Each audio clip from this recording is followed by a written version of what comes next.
Hello guys, I will tell you that there are two types of people who will tell you that you cannot make a difference in this world. First one, those who have never tried in life. They have never tried and never achieved anything in life. And second one is that those who are afraid that you will succeed. So try to make difference, try to make distance from that people, because maybe that person will be obstacle and feel a negativity in your life. So avoid that people and make your life at their best, and focus on your goal, focus on your career.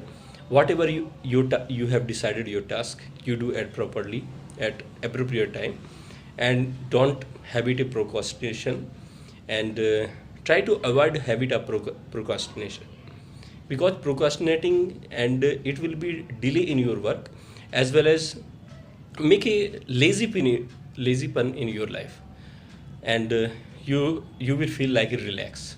So avoid this thing, focus on your goal and focus on your career, and make your life at their best. Okay, so guys, I hope you all like as well, and I hope you are doing good, and maybe this video will help you to succeed. Thank you.